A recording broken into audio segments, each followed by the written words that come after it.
Damn it, Donut.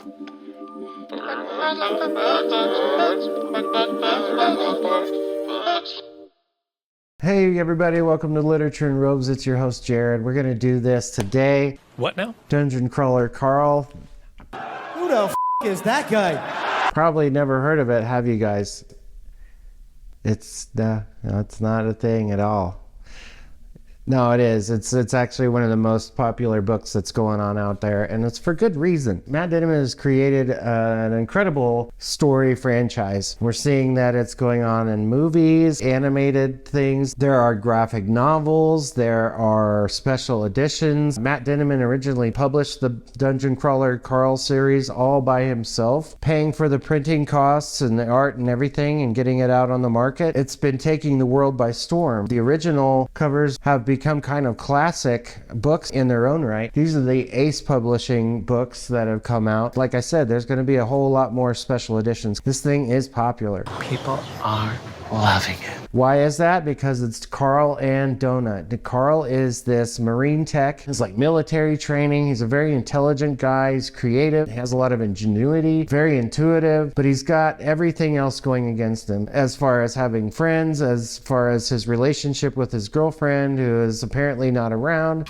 You know, there's a million fine-looking women in the world. Most of them just cheat on you. And of course, he's got to babysit a cat that his girlfriend owns as well, Princess Donut. Not really seeming like a cat guy, but he is kind of attached to her. Donut gets out of the house, Carl goes after her, and the entire world changes. The sky is falling! I don't want to say too much, but we are suddenly in a dungeon with crawlers, and one of them is named Carl. Basically, there's some sort of universal game on a universal scale where they pick a place, they destroy it, and whoever survives gets to play in the game. It becomes this gigantic televised media event. Let the games begin. People, they fight to the death. It's like the Running Man. It's like Squid Game. It's like Battle Royale, Hunger Games. It's all these things mashed into one. So much nostalgic flavor to it. It takes you back to the old video games that you used to play. Namely, like Final Fantasy comes to mind, or Gauntlet, Call of Duty, Doom, Zelda. Anything where you find yourself getting experience and more powerful weapons and skills, learning potions and making items and getting upgrades. It's all LitRPG. Let me upgrade. What are the rules of this crazy alien game that we're suddenly in? It's got this element of stranger in a strange land, and the first book dives you straight into that. It's almost like Hitchhiker's Guide to the Galaxy. Like, okay, it's a normal day, just had a beer, boom,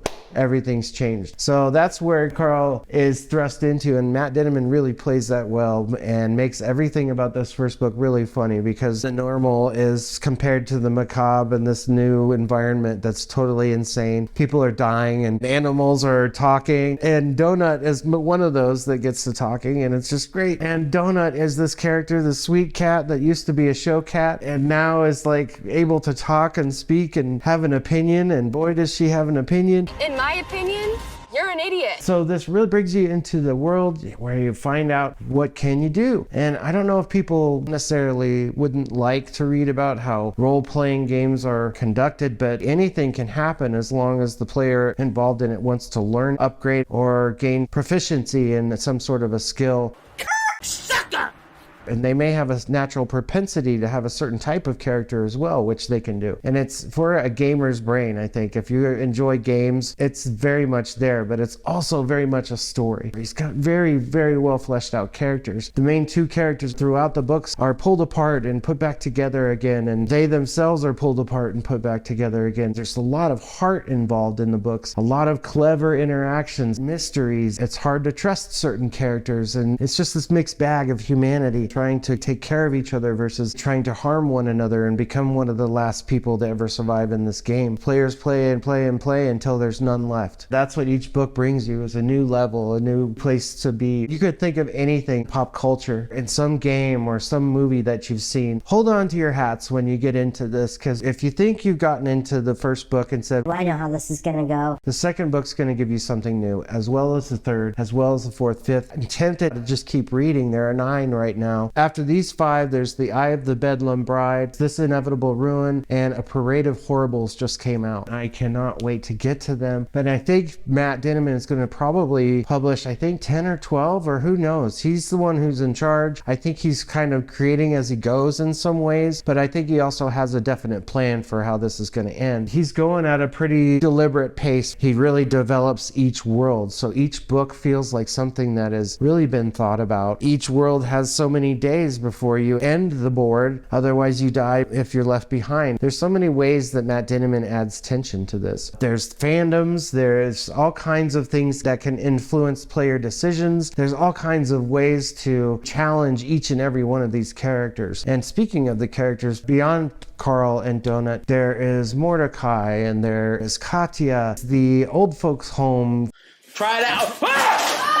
There's just so many groups that come along and move in and out of each other. But some of those tertiary characters really stick around, become a common thread. And one of my favorites is Mordecai. Very interesting character. Some of the newer characters I think that Matt Dinniman has thrown into the story, namely Samantha. She's one of my favorite characters of all in the current books right now. There's Katya, who is a very stoic, amazing character. Oh, and before I forget, they have a pet character, Mongo, who is pretty awesome as well. I love the idea of a pet dinosaur. There's a lot of characters, and some of the characters you don't get to hang on to for the whole time. You lose characters, and so there are sad moments in these books. They really do pull on all the heartstrings. I think it's worth the read because it's fun. It's a mix of fantasy, sci-fi, horror. I have to tell myself to not read it too quickly. I read the first 3 back to back to back, and then I read these 2 back to back as well, and I'm tempted. I want that. So what did I score all these books? Dungeon Crawler Carl, the original, the OG.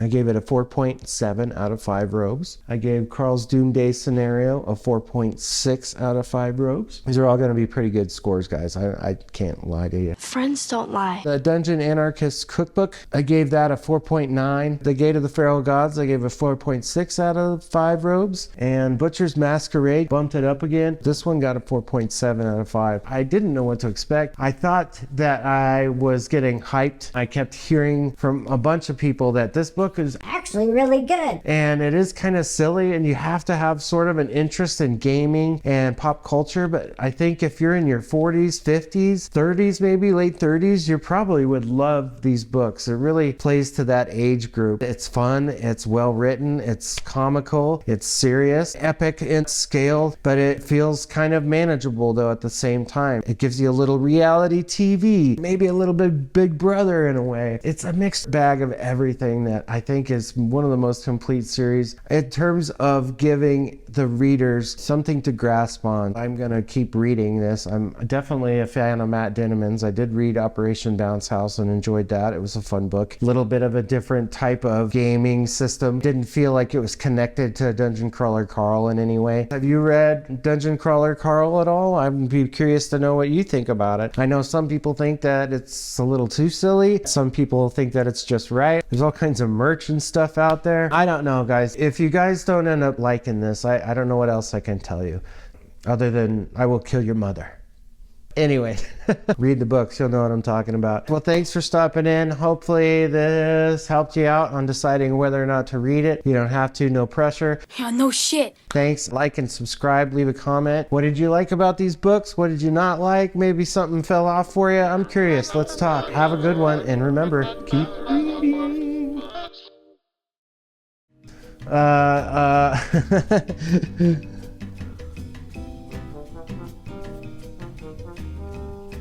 Mad Max or I